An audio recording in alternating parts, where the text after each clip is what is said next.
இதுவரை அவங்க தோல்வியில் இருக்கிறாங்க. இந்த முறை அவங்க எடுக்கக்கூடிய முடிவு அவங்களுக்கு ரொம்ப முக்கியமானது.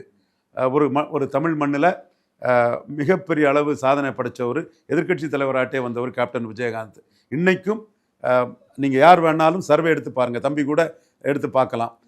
அண்ணா, புரட்சி தலைவர், புரட்சி தலைவி, முத்தமிழறிஞர், இவங்க சமாதி இருக்கக்கூடிய ஒரு டூரிஸ்ட் ஸ்பாட் மாதிரி இருக்கிற இடத்தை விட கேப்டன் விஜயகாந்த் எதிர்க்கட்சி தலைவராக தான் வந்தார். அவங்க 4 வரும் முதலமைச்சராக தமிழ் மண்ணில் இருந்தவர். முதல்ல காங்கிரஸை வீழ்த்தினவர் பேரறிஞர் அண்ணா பெருந்தகை. ஜெயலலிதா அம்மையார் மோடியா லேடியான்னு கேட்ட ஒரு பெரிய வீராங்கனை.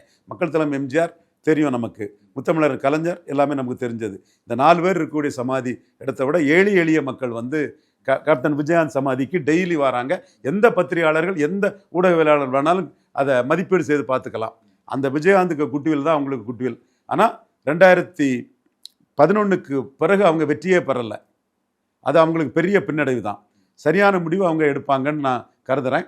அவங்க எடுக்கணும், அவங்க சாதிக்கணுங்கிற எண்ண ஓட்டமும், மீண்டும் சொல்கிறேன், ஐயா எடப்பாடி நாயுடு மக்கள் தொண்டர் மகன் விஜயகாந்த் பெரிய லெவலுக்கு வரும்னு நினச்சோம். அதில் ஒரு இடத்துல மிஸ் பண்ணிட்டாங்க. இது அவங்களுக்கு ரொம்ப குருசியலான இடம். 2026 ஆழ்ந்து எல்லாத்தையும் சீர்தூக்கி எல்லா ஆப்ஷனையும் பார்த்து கரெக்டான முடிவெடுத்து அவங்க சாதிப்பாங்கன்னு நம்புகிறோம். சாதிக்கணும்னு மனசார விரும்புகிறோம். பொறுத்திருந்து பார்ப்போம்.